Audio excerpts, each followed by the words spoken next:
waiting cause I'm about to ruin the image and the style that you're used to. I look funny, but yo, I'm making money, see? So yo, world, I hope you're ready for me. Now gather round. I'm the new fool in town, and my sound's laid down by the underground. I drink a bottle of Hennessy you got on your shelf, so just let me introduce myself. My name is Humpty, pronounced with the umpty. Yo, ladies, oh, how I like to funk thee. And all the rappers in the top 10, please allow me to bump thee. I'm stepping tall, y'all, and just like Humpty Dumpty, you're gonna fall when the stereos pump me. I like to rhyme, I like my beats funky, I'm spunky. I like my oatmeal lumpy, I'm sick with this straight gangster Mac. But sometimes I get ridiculous. I'll eat up all your crackers and your licorice. Oh, yo, fat girl, come here, are you ticklish? Yeah, I called you fat. Look at me, I'm skinny. It never stopped me from getting busy. I'm a freak. I like the girls with the boom. I once got busy in a Burger King bathroom. I'm crazy. Allow me to amaze thee. They say I'm ugly, but it just don't faze me. I'm still getting in the girls' pants. Welcome to the Thought Brothers. Today is October 8th, 2025. This is a Hot Topics Day. We are on the heels, just taking a little break from our special health series where we've done menopause, what men should know, and prostate cancer get tested. Got a lot of reaction from the prostate show where men were educated about the different tests that are available and the treatment plans. And so more men have emailed us and said that they are getting tested. So thanks for that. And today is a Hot Topic show.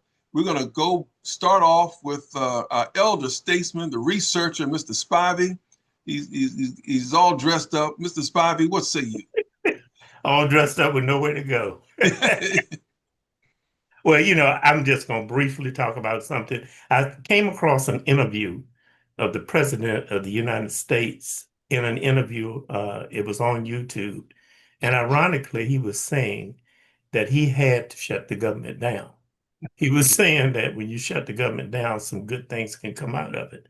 And, you know, I don't know if you can think back to several years ago, but most of our presidents that we've had, you know, Bill Clinton, Barack Obama, and even the ones before that, Dwight D. Eisenhower, Lyndon Baines Johnson, John F. Kennedy, these guys were pretty well educated. We've had two presidents in recent years to go into the White House, one of them being George Bush, who admitted he was a C student. But if you recall, when Bush was in the White House, Bush didn't make any decisions. He didn't do a lot of interviews because Cheney had been put there to run things and make sure that he was doing things the right way. As far as Donald Trump, I don't think there's anybody who is a guardrail for him. I know he has Stephen Miller, who is basically admitted that he's a Nazi. But this thing with the government being shut down, everywhere I've looked, they're saying that the Democrats are the ones to shut the government down. Now you have a president who says on camera that he shut the government down. And one of the things that I have learned from the Democrats is they're saying that the Republicans don't want to talk to them. They will not talk to them because what the Democrats really want to do is they want to make sure that the tax credits for the insurance, which is going to expire at the end of the year, that it doesn't, because the Affordable Care Act, most people refer to it as ACA, will the premiums, if those tax credit expires, the premiums is going to double. And I think we've talked about that Donald Trump is planning to cut $880 billion from Medicaid, which means that a lot of these people in these rural areas who were getting ACA insurance, they're not going to be able to afford it. As a matter of fact, if it doubles, they're going to lose that insurance. But the Republicans are saying that the Democrats just want to give health care to the illegals. But that's not the case at all. I mean, it's a thing where the Democrats are trying basically to protect the American people. The thing that troubles me is that the Republicans, you know, they sent out a talking point. And if you put a mic in 10 Republicans' mouths, they're going to say the same thing over and over again. The Democrats, I don't know if they want to be holier than thou or do the Michelle Obama, when they go low, we go high. But they should be pounding the drums, telling people that these things that Donald Trump is going to do is going to take effect at the first of the year. after the first of the year. And the reason he doesn't want to do it now is because of the midterm elections. I mean, if you take $880 billion from Medicaid and you double the Affordable Care Act premiums before November and the midterms, they can rest assured that they're going to lose the House. And so I just wanted to kind of get you all's opinion. And if you were so sure that you could win, then they wouldn't be trying to steal seats and do the gerrymandering and the redistricting. So I just want to get you guys' opinion on it. Yeah, I'll make it CJ, real I know quick. you on top of this. CJ gonna have the best feedback of any of us. I can tell you that right now. But I'll make it real quick. Donald Trump does what he wants, when he wants, to who he wants, and because he's got the Supreme Court stacked and he's got Congress and the Senate. I mean, it's all to benefit, in my opinion, those billionaires, wealthy people in the country. It's not going to help anybody who's living paycheck to paycheck. All the people who voted for the Republicans and Donald Trump so they can get a better price on eggs and groceries, it ain't happening.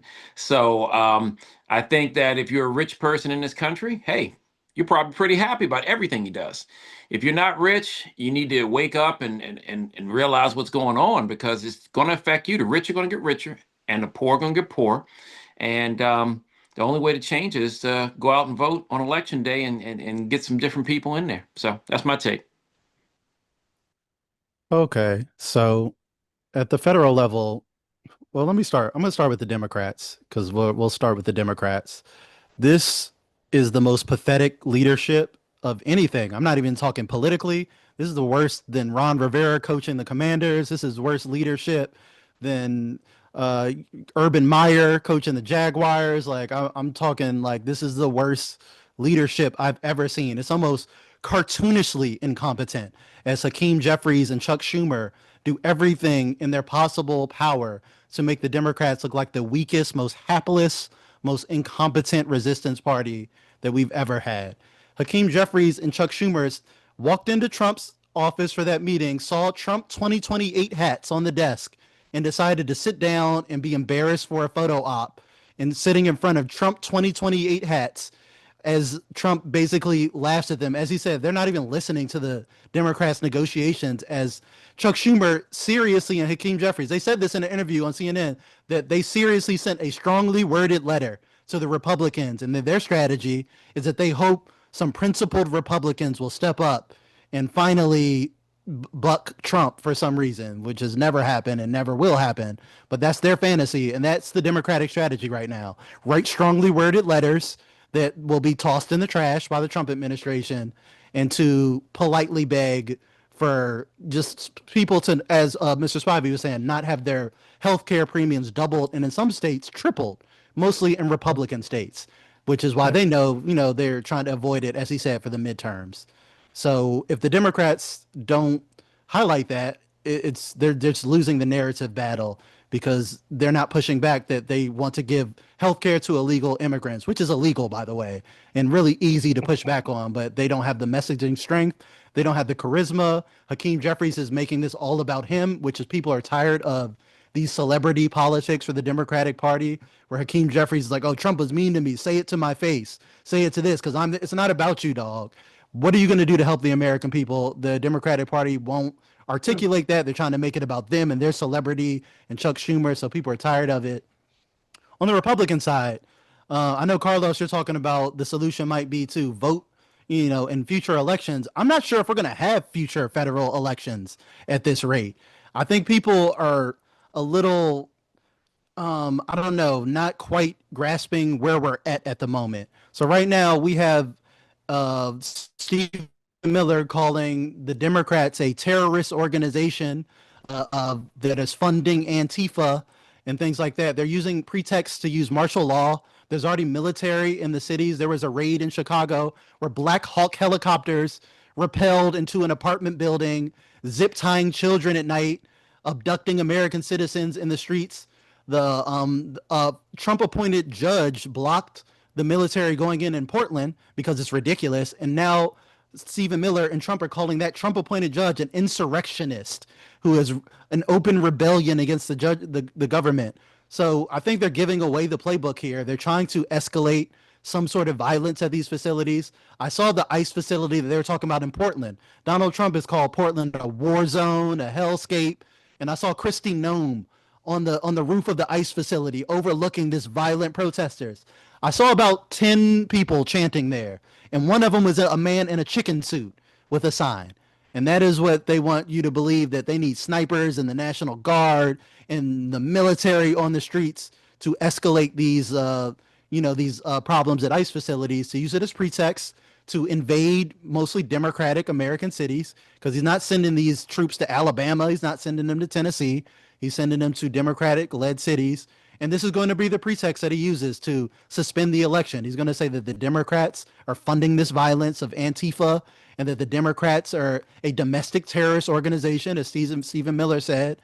And he's going to, start using his pretext to jail his political opponents. He has his own personal SS Gestapo on the streets and ICE that is now tear gassing the cops in Chicago, and some of the state military and the state, police and things like that are clashing with ICE, because ICE is basically a bunch of deputized Proud Boys at this point. They lowered the requirement of ICE from 21 to 18. They lowered the educational requirements. They lowered pretty much all the requirements. All you have to do is basically hate brown people and be willing to, do the bidding of Donald Trump. And you get you a nice paid job as, the new modern day Gestapo, and abduct Mexicans for your, sick power fantasy. And those are the ICE agents here who are now pointing guns at people for recording them, shooting tear gas at priests for protesting them. They slammed a business owner down, an American business owner who was trying to slow them down so he could show the documents of his workers. They were raiding his facility. He said, hey, my guys have their documents. Let me, hold up and stop snatching them so I'll get the documents. And they body slammed that man and broke his ribs. This is the way ICE is operating. It's just lawless thugs terrorizing American cities. And that's where we're at. So I'm not sure we're at the moment where strongly worded letters and Chuck Schumer is at the level of resistance that we need when we're have Black Hawk helicopters doing the bidding of Donald Trump in, American cities. Well, if you remember, Donald Trump said early on in the election, he told the people that if you vote for me, you will not have to vote again. And he has Trump 2028 hats at the White House. He has Trump 2028 merch, and he's trolling them, like he's telling you what he's going to do. Like he's anything other than release the Epstein files, he's going to do all his promises. Again, and on top of all of that, with lowering the age, the educational requirement and the age, I saw the other day they're giving a $50,000 signing bonus to new ICE agents. And one last thing, if you remember, when Donald Trump and the military took over DC for the 30 days, I think I said at one point that this was just a prelude and he was just doing a test. I heard something on the news today that they have appointed the guy who is head of the DEA as the head over top of the police chief, and they will take over control of DC. So as I said before, I believe in the future, probably within the next 12 months, Muriel Bowser's position is going to be ceremonial, and I hope that the city council is going to have their resumes up to date, because I think they're going to be out of a job. This is a lawless president. Can't forget that he's right now trying to start a war with Venezuela for their oil, and he is executing alleged drug traffickers in international waters and just incinerating boats, killing everyone on the boats without due process, without being charged with a crime, without being proven that they're doing anything. There are reports that some of those are fishermen and other people. Most of those boats don't have enough fuel to even get to America. So they're saying that these are drug smuggling boats, smuggling fentanyl in America, and these tiny boats that don't have enough fuel to even get to America. So there's a lot of discrepancy. And again, unless we're going to take this administration's word for it, I am not sure we're not just executing random Venezuelan boat, people on boats just to prove a point. And that is completely lawless. That is completely illegal. But Trump has taken a page from his buddy Netanyahu's book, and he's watched and saw that, maybe international law doesn't matter anymore. Wow. I mean, like I said, I think I've said it before. I mean, the best thing we can do right now is just try to look out for our own communities. Try to work hard in the towns and cities we live in, the counties we live in. From a federal perspective, I mean, like, I think we all agree. Trump does what he wants when he wants, and we're looking for somebody to stand up and debate this guy and confront this guy. And uh, we have no takers at this moment. So. With that being said, let's just say a prayer and we'll see what happens.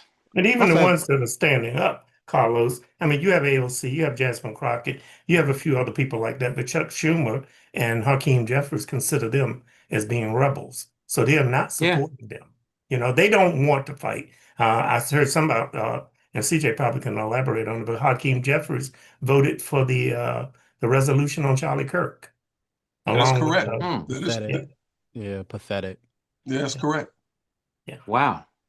There's no fighters. And the thing with Trump supporters is I had to call some of them out today on the internet because Trump the other day floated again pardoning Ghislaine Maxwell, talking about he's going to talk to the DOJ about a pardon for her right before he feigned like he didn't know who it was. Again, Trump's such a bad liar. He said, who's that? Oh, I haven't heard that name in so long. Oh yeah, man, I'll talk to. So Trump is considering pardoning the world's most notorious child sex trafficker.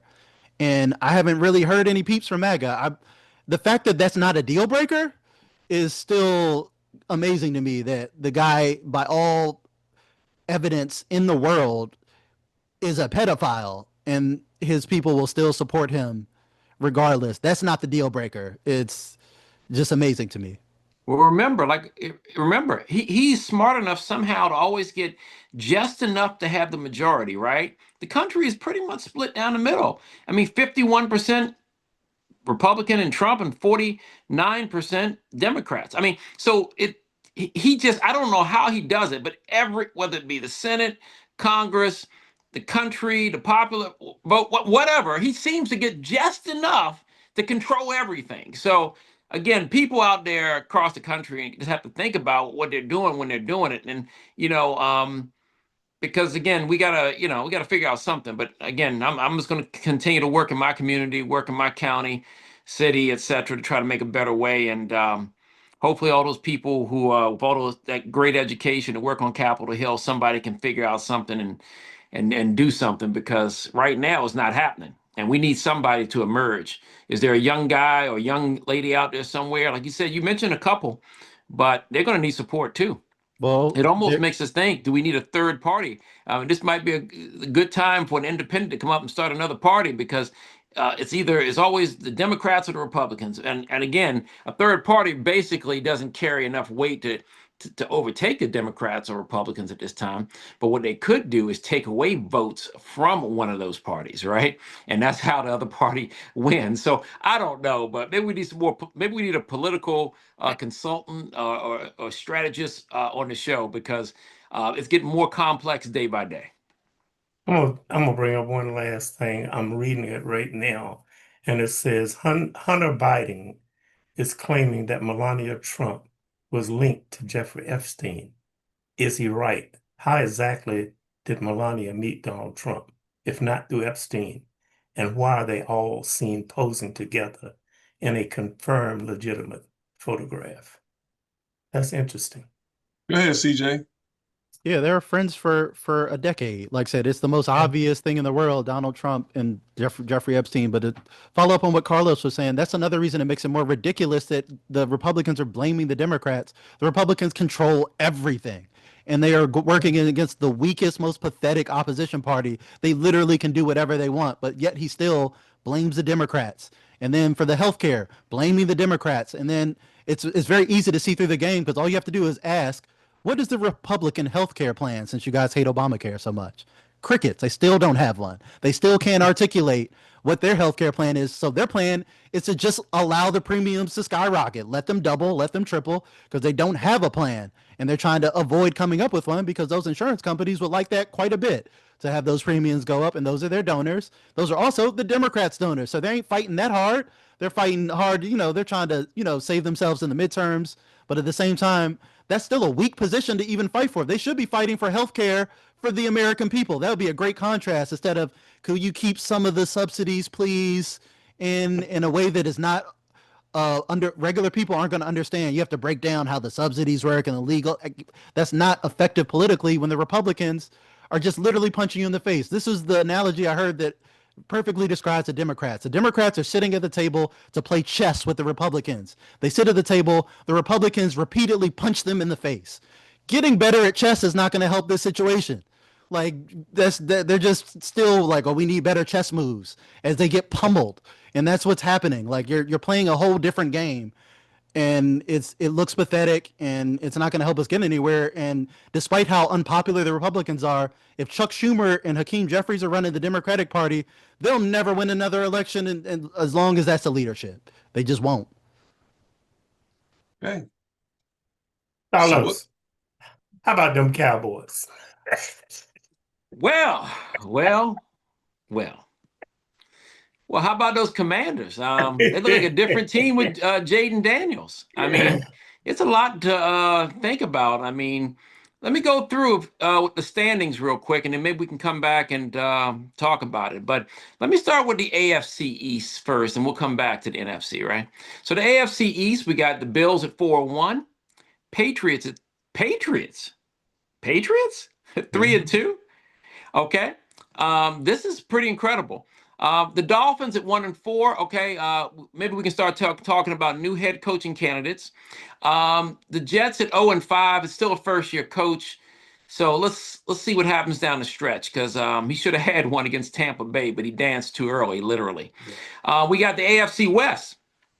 The Chargers are tied with the Broncos at 3-2. The Chargers have been trending down the last couple of weeks with losses to the Giants and the Commanders, but the Broncos are trending up with a victory over the Eagles.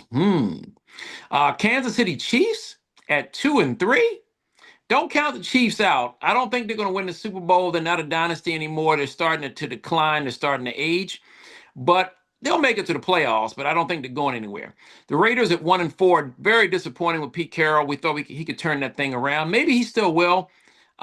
We don't have 500 teams anymore since we have 17-game seasons, but maybe Pete can get them back, to win 6 or 7 games this season. The Steelers at 3-1. Well, I think it's safe to say Mike Tomlin will have another winning season. He's never had a losing season.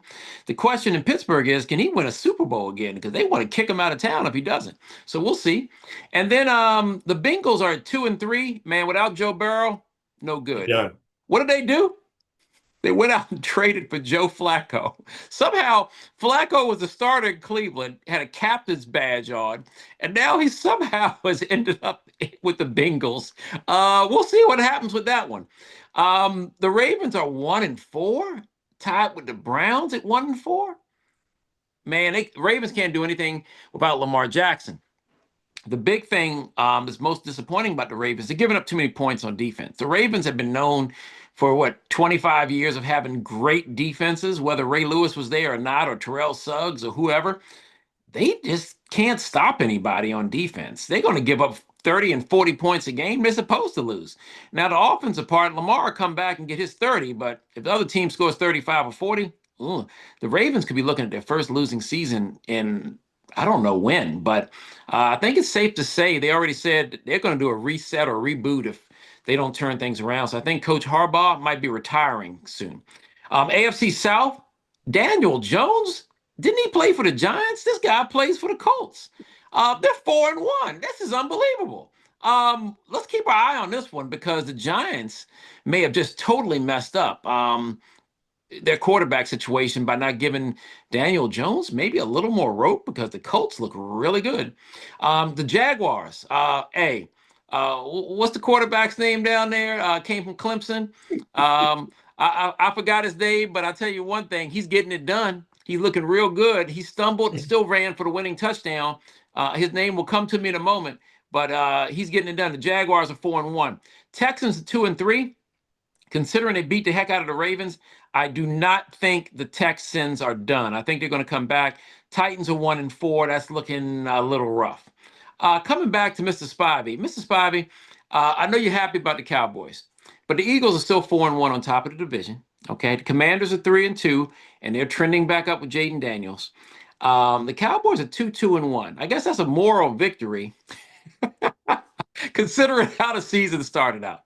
And then if you look at the Giants at 1-4, they're definitely changing coaches at the end of the season. So to all my people in New York, family up there, Jets or Giants, it's tough. Maybe tickets will be a great price. That'd be a great Christmas gift to give your kids and family.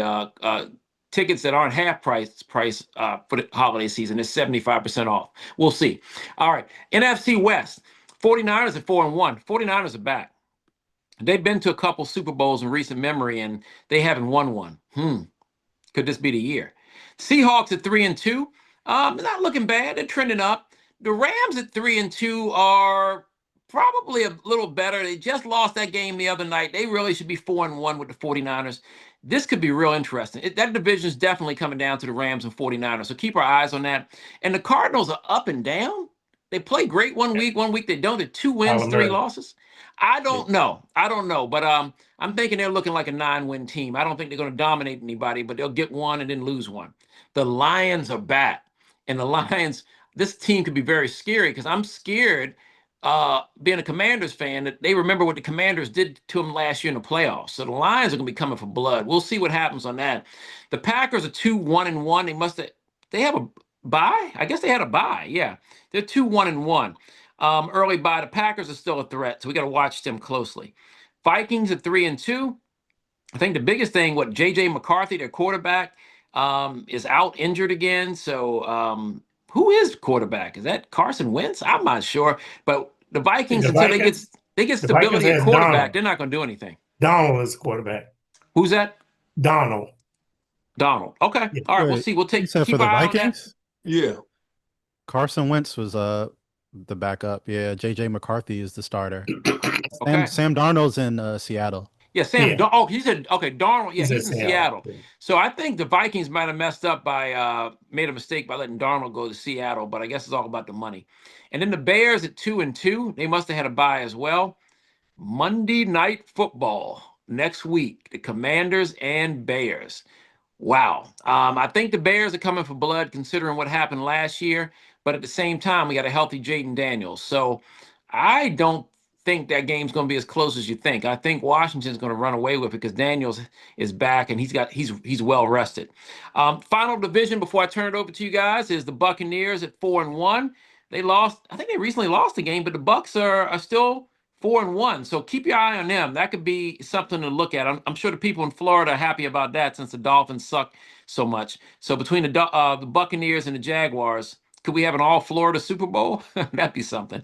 The Panthers are 2-3, surprisingly. They've actually won a couple games. We'll see what happens, but they probably look like a midway team, maybe 6 or 7 wins. And the Saints, oh, man, it's just 1-4 down there.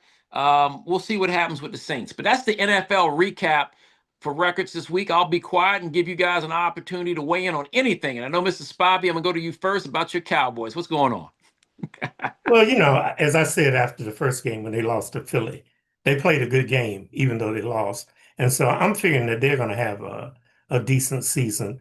I wasn't real impressed with the game that ended in a 40-40 tie because that just tells me that both teams had sorry defenses. But the thing that really amazes me is that Sam Darnold, Daniel Jones, and Matt Jones, these guys on the teams they were on, Matt Jones has taken over, and he's running San Francisco 49ers, and he's won 2 games. As CJ said about Daniel Jones, he was in New York. He was playing like crap. He's throwing nothing but dimes in Indianapolis. And Sam Darnold is doing quite well. As far as Pete Carroll, I kind of feel sorry for him because Pete Carroll took his quarterback that used to be at Seattle. And that boy is not a good quarterback at all. And he's really just playing terrible. And I don't foresee them having a winning season. Hopefully, New York will give the new coach another season because I don't see them winning more than 2 or 3 games. They are losing some games. But there have been some very close games in this first 3 weeks. I mean, a lot of tie games ended in ties. And Baker Mayfield is playing phenomenal. in the last few minutes of games. So, and he was one that, they had him washed up. So it just looks like if you take a quarterback who has played in New England, who Matt Jones was there, and you give him a line and give him some time, he's showing that, he can be a good quarterback. And that's what he's getting in San Francisco. And the same thing with Daniel Jones in Indianapolis. All right, CJ, what you got? Yeah, like you were saying, it just shows you like organizational structure, and some things make more of a difference than the talent. I always call it the Baker Mayfield kind of equation because, like I said, we saw where Baker Mayfield when he was in there with the Browns and looked like a bust, but then you go to the right situation down there at Tampa, the team believes in you, they give you the right weapons, they set up that infrastructure, and then it shows you, like I said, that talent can be harnessed. It really depends on where you go. Talking about Daniel Jones. The Giants were pretty much a dumpster fire the entire time.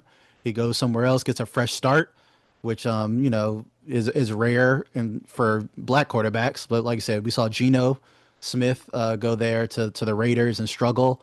As you said, with Pete Carroll and things like that. So it's always going to be interesting how quarterbacks are evaluated from place to place. Geno Smith looked pretty good in Seattle when he was there, so that's why they were so confident to bring him down there, and they hope he could be the bridge. And there's been some injuries for quarterbacks too. That's why we're talking about Carson Wentz at all. And when Joe Burrow's been hurt, and now they're going to put Joe Flacco behind that Bengals offensive line. So rest in peace, Joe Flacco. They're going to send him straight to the nursing home. Like it's going to be the end of Flacco. I don't know why they would do elder abuse like that, putting him behind that line, but that does help Shador go up the depth chart for Cleveland. So something to keep an eye on. Looks like it could be legitimate competition between him and Dylan Gabriel eventually, and see if Shador can play his way into a spot, especially where there are teams, as we are saying, with injuries and some teams that look like they need quarterbacks. But luckily, the team that doesn't look like they need a quarterback is my Commanders. Thank you. Jaden Daniels is back. We were able to go on the road in the West Coast, take care of the Chargers. Jaden Daniels made one of his most spectacular throws off his back foot, launching a 50-yard bomb to Luke McCaffrey, making an incredible adjustment. We have a 7th-round pick running back who is the Pro Football's #1 rated running back right now in terms of yards per carry, in terms of his statistics. So we have he had over 100 yards rushing, like over 40 yards receiving. His second rookie of the week winner, so they're in a good shape there. Great draft position. Defense was much better. Dorrance Armstrong has 5 sacks on the season. I think he had about 5 sacks entire last season. So there are people contributing. Von Miller had a sack last week, like it was the year 2009 or something. So we're returning back the clock. So they're getting contributions from, the veterans. Marshawn Lattimore has looked a lot better. The secondary looked like they got some of their communication stuff together. So a lot to like for Washington, especially if once they get Terry McLaurin back, and hopefully get him some chemistry with Jaden, and hopefully they can make their run. As the Eagles, although they look good, they look vulnerable. They look beatable. Okay. Hey, you guys have any feedback from last week's show? Get any feedback from the prostate cancer show? Well, everything I've gotten from people that I know that look at our podcast has been very positive. Very positive. Yeah, I was going to say the same thing. I mean, people are saying that, how educational the shows are, how much they make you think, how eye-opening they are. Even though the menopause show still gets the most raised eyebrows, but in a good way. And the prostate show is not far behind. So, yeah, I think we're doing great work, and we just got to keep it up. And the public seems to be responding in a very positive way. Yeah, so it's cool. Very cool. Yeah, Dr. Clark told me, he said he had some medical doctors who specialize in prostate cancer who would like to be on the show. So I'm working with them, if we do a follow-up, to take it to the next level like we did with menopause 2, and take it to the next level. So we're doing it that way. Any final thoughts on any other topic? Comedy, music, Oh, one topic I will throw out there. I myself, Mr. Spivey, and Mrs. Spivey and Mrs. Perlman, we all spoke about this, but they're considering the political climate. I think this is pretty impressive. There's a movie called One Battle After Another, and I didn't know what to think about it, right? To go see it. But this is a movie I think most people will either love or hate.